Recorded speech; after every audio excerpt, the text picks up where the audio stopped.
are going to study limitations of Ohm's law, mobility and electromotive force of a source. So our first topic is limitations of Ohm's law. देखिए Ohm's law की limitations क्या है?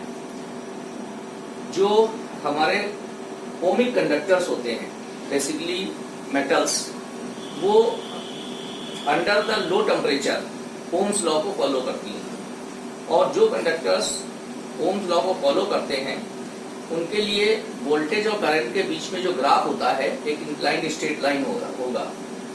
जैसे कि ये metals के लिए graph ये शो किया गया है। जो प्योर मेटल्स हैं, लो टेम्परेचर पर इनके वोल्टेज और करंट के लिए ग्राफ ये इंक्लाइंड स्ट्रेट लाइन होगा।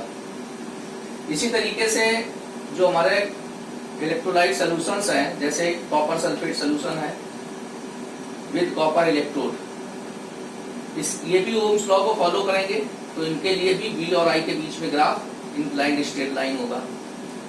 लेकिन हाई टेम्परेचर पर जो मेटलिक कंडक्टर्स हैं वो ओम्स लॉ को फॉलो नहीं करते। तो जो कंडक्टर्स हमारे ओम्स लॉ को फॉलो नहीं करेंगे that are called non ohmic conductors. इनके लिए V और I के बीच में ग्राफ भी हमारा स्ट्रेट लाइन नहीं होगा, और ये जो ग्राफ होगा वो ओरिजिन से पास भी नहीं होगा। जो ओमिक कंडक्टर्स होते हैं उनमें ये ग्राफ ओरिजिन से पास होगा, देखिए यहाँ भी और इस केस में भी। लेकिन नॉन ओमिक कंडक्टर्स के एग्जांपल्स हैं हमारे, जैसे ये metallic conductor at high temperature, इसमें ये देखिए ग्राफ जो है पहले ये स्ट्रेट लाइन है थोड़ा सा और फिर ये बेंट हो गया।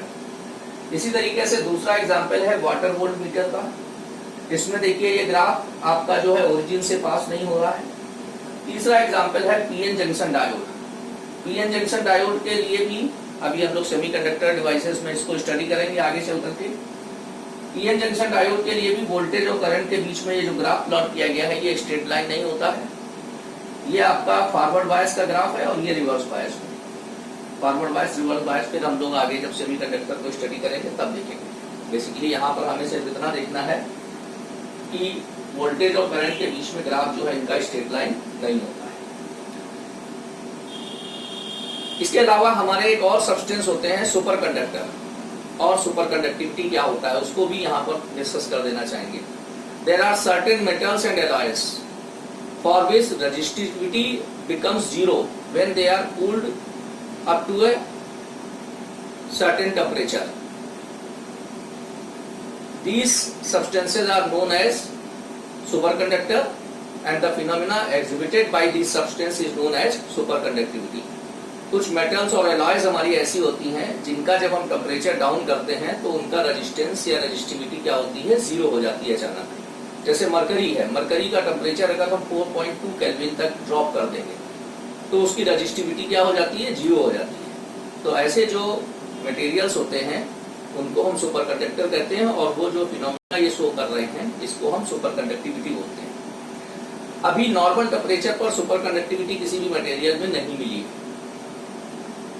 सुपर कंडक्टिविटी का एक जो रीजन है, कॉज है सुपर कंडक्टिविटी का, वो ये माना जाता है कि जिस पर्टिकुलर टेम्परेचर पर ये मटेरियल ये फिनोमेना शो करते हैं उसको बोलते हैं इनका ट्रांजिशन टेम्परेचर और क्रिटिकल टेम्परेचर। इस क्रिटिकल टेम्परेचर पर जो इलेक्ट्रॉन्स होते हैं सुपर कंडक्टिंग मटेरियल्स के अंदर, इनके बीच में कुछ वीक इंटरेक्शंस होते हैं और एक तरीके के अट्रैक्टिव फोर्स डेवलप होते हैं, जिसकी वजह से ये इलेक्ट्रॉन्स कपल्ड पेयर्स फॉर्म कर लेते हैं, और जब ये मूव करते हैं तो ये कोलिजन्स में अपनी एनर्जी लॉस नहीं करते हैं।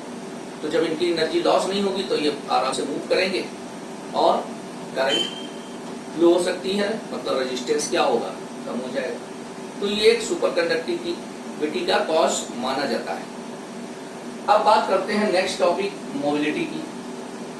जो हमारे चार्ज कैरियर्स होते हैं, चार्ज कैरियर्स हमने स्टडी किया है कि जो हमारी मेटल्स होती हैं उनमें चार्ज कैरियर्स आपके फ्री इलेक्ट्रॉन्स होते हैं। जो सेमीकंडक्टिंग मटेरियल्स होते हैं इनमें ये चार्ज कैरियर्स इलेक्ट्रॉन और होल्स दोनों होते हैं। होल्स बेसिकली क्या है, जो सेमीकंडक्टिंग मटेरियल्स होते हैं जैसे कार्बन, सिलिकॉन, जर्मेनियम, ये इनमें कोवैलेंटली बॉन्डेड एटम्स होते हैं। दो एटम्स के बीच में जो इलेक्ट्रॉन्स होते हैं वो आपस में कोवैलेंटली बॉन्डेड होते हैं। तो जब ये कोवैलेंट बॉन्ड ब्रेक होते हैं तो इलेक्ट्रॉन फ्री होते हैं, और इलेक्ट्रॉन फ्री होने से जो वैकेंसी क्रिएट होती है उसी को हम लोग होल्स बोलते हैं, और होल्स को पॉजिटिव चार्ज के इक्विवेलेंट कहा जाता है। इस पर भी चार्ज हम उतना ही कंसीडर करेंगे जितना कि चार्ज इलेक्ट्रॉन का होता है। Holes are vacancy and they are electron loving, तो इनको हम पॉजिटिव चार्ज के इक्विवेलेंट कंसीडर करते हैं।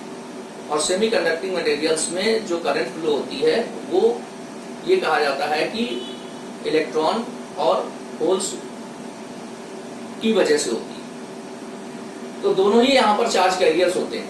जो इलेक्ट्रोलाइट्स होते हैं, इलेक्ट्रोलाइट्स में आपके पॉजिटिव और नेगेटिव आयंस आपके चार्ज कैरियर्स होते हैं। तो यहाँ पर एक टर्म डिफाइन कर रहा है mobility of charge carrier. Mobility of charge carrier is defined as the drift velocity per unit electric field, and it is denoted by a symbol mu. So mu is equal to Vd upon E, where Vd is the drift velocity and E is electric field. And we know the expression of drift velocity. Vd is equal to QE upon m into tau, where Q is the charge, E is electric field, m is the mass of electron, and tau is the relaxation time. Vd की ये value आप यहाँ पर put कर देंगे तो ये हो जाएगा QE tau upon m divided by E और E कैंसिल हो गया तो ये हो जाएगा Q upon m into tau. अगर हम इलेक्ट्रॉन के लिए मोबिलिटी लिखेंगे तो इसको रिप्रेजेंट करेंगे म्यू E, और इलेक्ट्रॉन पर चार्ज आपका E होता है तो यहाँ पर Q की जगह E हो जाएगा तो ये हो जाएगा E tau E upon me. me is mass of electron and tau E is the relaxation time for electron. Similarly, if we write the mobility of hole, so it is mu h, it is equal to E tau h upon mh. जो SI unit होती है mobility की वो होती है metre square per volt per second.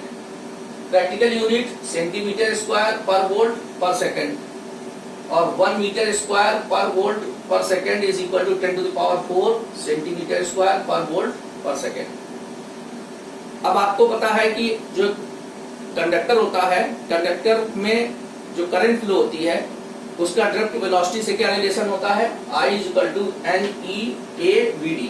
ये relation हम already prove कर चुके हैं। और ड्रिफ्ट वेलोसिटी अगर हम इलेक्ट्रॉन के लिए लिखते हैं तो वो क्या होगी, म्यू ई इंटू ई, यहाँ से इसी फार्मूले की हेल्प से।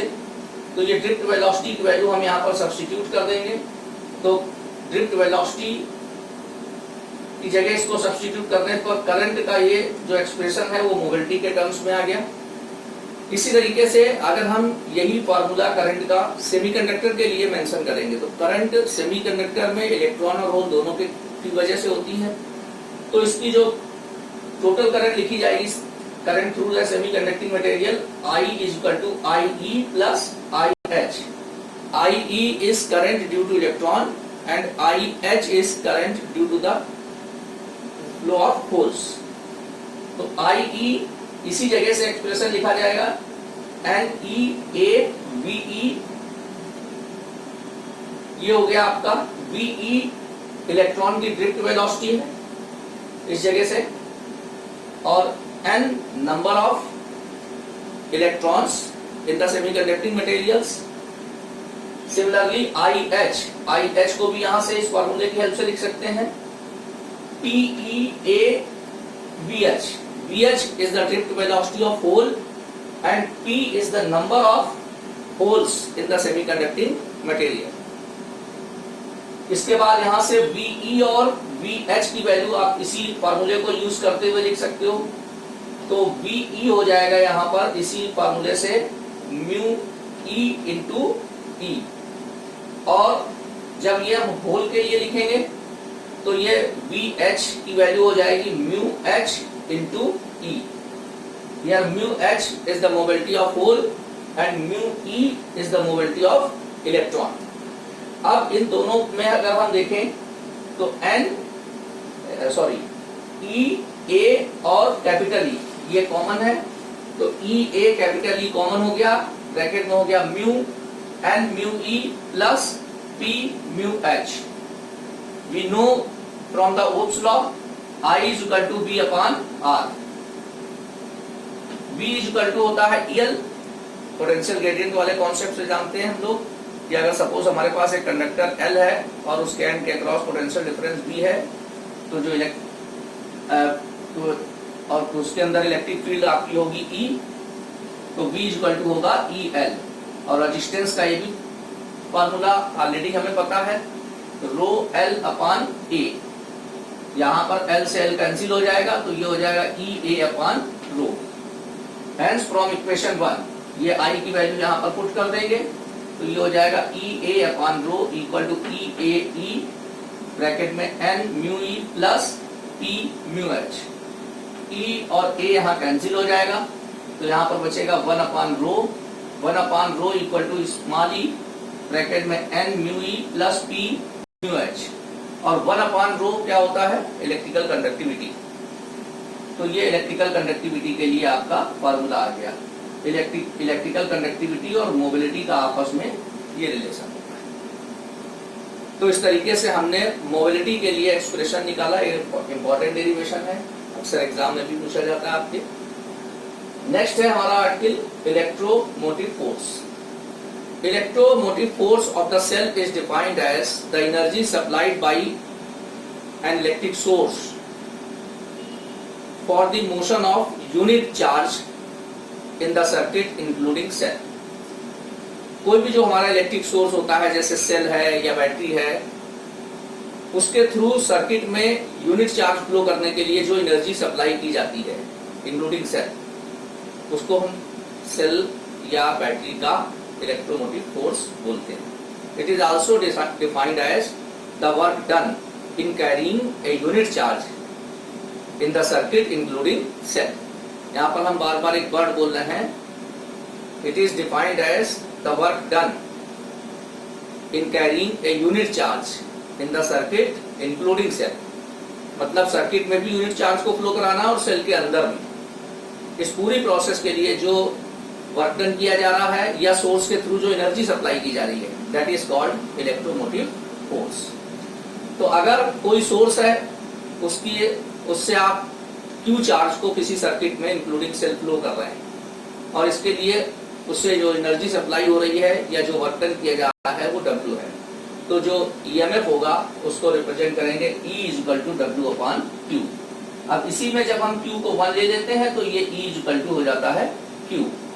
तो डेफिनेशन आपकी यहां से बनी थी, EMF ऑफ सेल और EMF of source is defined as the work done in moving a unit charge in the circuit including cell. अब अगर यहां पर Q को भी 1 ले लिया जाए और W को भी 1 ले लिया जाए, it means if you want to flow the unit charge in the circuit including cell and the work done for this purpose is 1 joule, then EMF of the source is called 1 volt.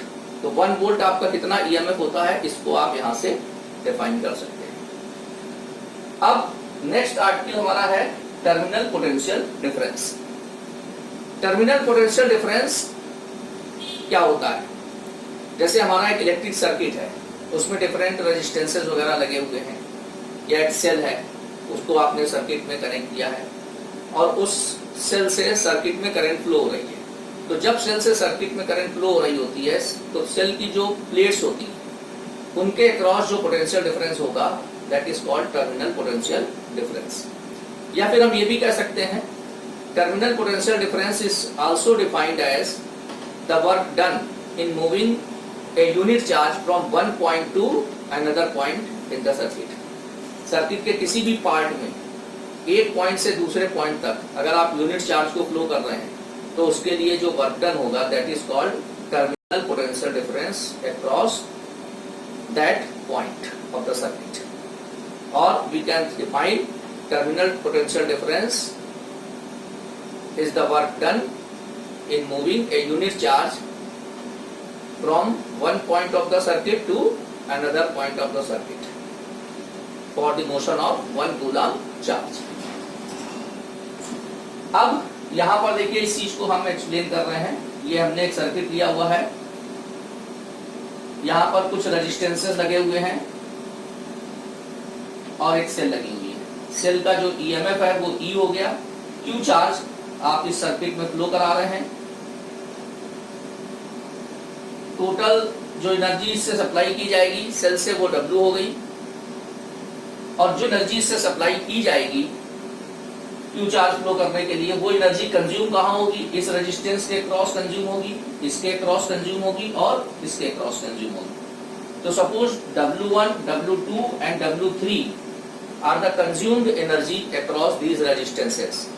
Then from the definition of EMF we can write E is equal to W upon Q, या W is equal to W1 plus W2 plus W3। ये कैसे लिख सकते हैं? देखिए, जितनी energy आपने supply की है वही एनर्जी तो तीनों पार्ट में हमारी कंज्यूम होगी। तो जो तीनों पार्ट में हमारी एनर्जी कंज्यूम हो रही है सर्किट की, वो टोटल एनर्जी मिला करके क्या होगी, जो सोर्स ने एनर्जी सप्लाई की थी उसी के इक्वल होगी according to the law of conservation of energy. तो हमने इस W की जगह पर W1, W2, W3 रिप्लेस कर दिया। अब इनको ब्रेक करके अलग अलग लिख लेते हैं। तो W1 upon Q, W2 upon Q और W3 अपॉन Q। अब ये ऑलरेडी आपको पता है कि W1 अपॉन Q क्या होगा। W1 upon Q is the potential difference across the first part of circuit. अगर Q कूलम चार्ज को आप यहाँ से यहाँ ले जा रहे हैं और इसमें वर्क डन W1 हो रहा है, तो W1 अपॉन Q इन दोनों पॉइंट्स के क्रॉस पोटेंशियल डिफरेंस होगा। इसी तरीके से W2 अपॉन Q2 इन दोनों पॉइंट के बीच में पोटेंशियल डिफरेंस होगा, और W3 अपॉन Q2 इन दोनों पॉइंट्स के बीच में पोटेंशियल डिफरेंस होगा। तो ये V1 हो जाएगा, ये V2 हो जाएगा और ये V3 हो जाएगा। तो इस डिस्कशन में हमने ये देख लिया कि EMF of source is equal to sum of potential difference across the different part of circuit. कि जो सोर्स का EMF होता है वो सर्किट के डिफरेंट पार्ट के जो पोटेंशियल डिफरेंस होते हैं, या जिनको हम टर्मिनल पोटेंशियल डिफरेंस बोल रहे हैं, उनके सम के इक्वल होता है। तो बेसिकली EMF को भी हम पोटेंशियल डिफरेंस के सेंस में लेते हैं, लेकिन फिर भी दोनों में डिफरेंस होता है। देखिए डिफरेंस क्या है, पहला तो थोड़ा सा आप डेफिनेशन देखिए, डेफिनेशन का ही डिफरेंस है थोड़ा सा। Electromotive force is defined as the energy supplied by the cell for the motion of unit charge in the circuit including cell, while potential difference is the energy consumed in a part of circuit for the motion of unit charge from one point to another point। एक तरीके से ये energy supplied है और ये energy consumed है। EMF is a cause। EMF जो होता है इलेक्ट्रोमोटिव फोर्स एक कॉज होता है। जब आप इसको किसी सर्किट से कनेक्ट करते हैं तब उसमें पोटेंशियल डिफरेंस डेवलप होता है। और पोटेंशियल डिफरेंस क्या है, potential difference is an effect. ये एक इफेक्ट होता है कि जब EMF यानी सोर्स कनेक्ट किया जाएगा, उस सोर्स के इफेक्ट से ये पोटेंशियल डिफरेंस सर्किट के दो पॉइंट के क्रॉस डेवलप होगा।